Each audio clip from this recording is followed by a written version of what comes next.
21 кылымда окуганды же жазганды билбегендер эмес, үйрөнүүгө жөндөмсүздөр сабатсыз болот. Мурда жашоо бир тармак боюнча окуу, ошол тармакта иштөө, анан пенсияга чыгуу деген бир сызык менен кетсе, эми бул түзүлүшкө азыр жаңы тапшырмалар, талаптар, өзгөрүүлөр кирди.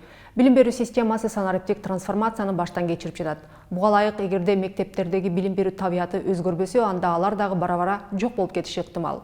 Окуу жаштардын талаптары менен кошо өзгөрүүгө муктаж. Окуучулардын кызыгуусун арттырган келечектин мектеби кандай болушу керектигин кесиптешим Анархан Алтымышева анализдеп көрдү. Учурда билим берүү форматы түп тамырынан өзгөрүп, жаңы система, ыкмалар талап кылынууда. Азыркы мектептердин негизги милдети окуучулардын келечектеги кесип тандоосуна шарт түзө тургандай жөндөмдөрдү окутуу. Маселен, стандарттуу жат жазуулар, китептеги даяр материалдарды, эрежелерди жаттатуунун ордуна балдарда сынчыл ой жүгүртүү, креативдүү ой жүгүртүү, маалыматты издеп табуу, аналитика жасаганга үйрөтүү алда канча натыйжалуу. Жаттоону алар rote learning деп коет. Же болбосо mechanical learning деп коет. Механикалык түрдө жаттап даярданып алуу. Адатта ал балдар мисалы үчүн тесттерге же болбосо сабактарда 5 алат, тесттерде жогорку баа алат, бирок жаттама методу менен барышат да ал жергечи жыйынтыкка. Ал эми ал формуладан тышкары болгон башкача бир суроо берип койсоңуз, өзөрүн жоготуп алышы мүмкүн. Анткени аны жаттаган эмес да, ага даяр эмес да. Ал эми жашоодо биз көрө албаган ар кандай сценарийлер болушу мүмкүн да. Бул балдар өзү туулгандан баштап эле өзүнүн креативдүү таланттары бар. Да? Биз ойлогон функциябыз. Наоборот, балдардын ошондой ичинде өзү болгон функциялардын таланттарын кандай алып чыгабыз деген. Да? Если традиционный билим берүү системада кандай алып кирели десек, биз кандай алып чыгалы дегенде.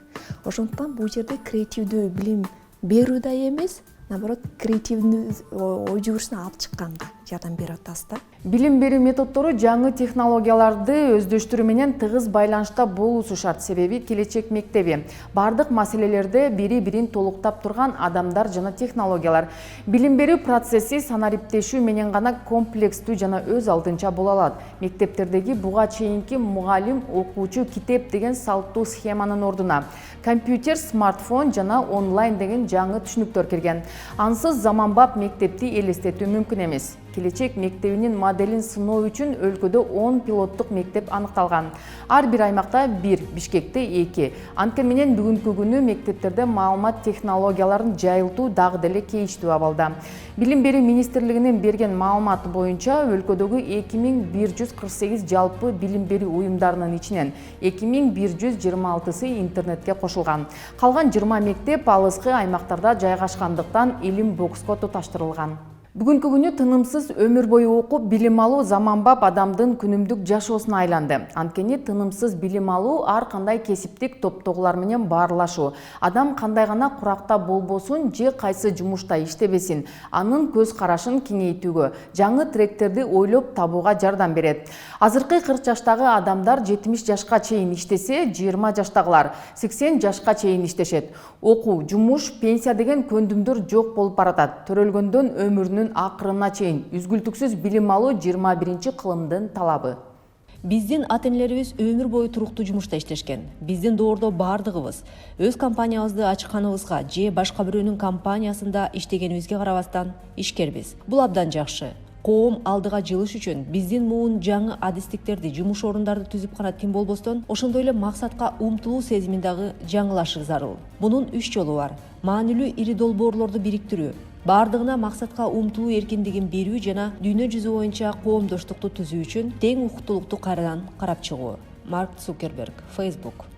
Билим берүүнүн форматы анын мазмуну гана эмес, окутуунун ыкмалары да өзгөрүүдө. Окуучулар ар түрдүү болот. Кимдир бирөөгө 15 жашында кайсы тармак өзүнө жакын экенин түшүнсө, айрымдарына бул кеч келет. Санариптик экономикада балдар жаш курагынан эле жаңы нерселерди ойлоп табышы толук мүмкүн.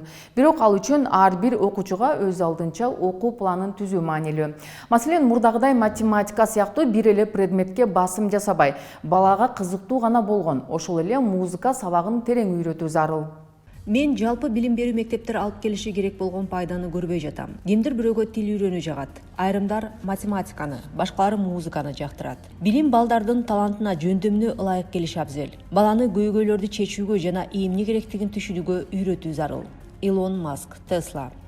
Эгер мен карьерамды азыр баштасам, өнүгүүсү дүйнөгө таасир этиши мүмкүн болгон 3 тармакты карап көрмөкмүн. Биринчиси жасалма интеллект. Бул адамдардын жашоосун креативдүү жана жемиштүү кылат. Экинчиси энергия. Тактап айтканда, жакырчылыкка жана климаттын өзгөрүшүнө каршы күрөшүү. Үчүнчү тармак биологиялык илимдер.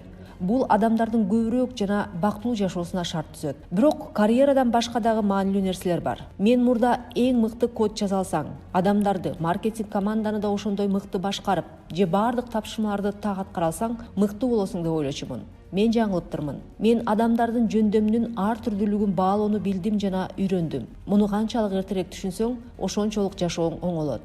Билл Гейтс, Microsoft.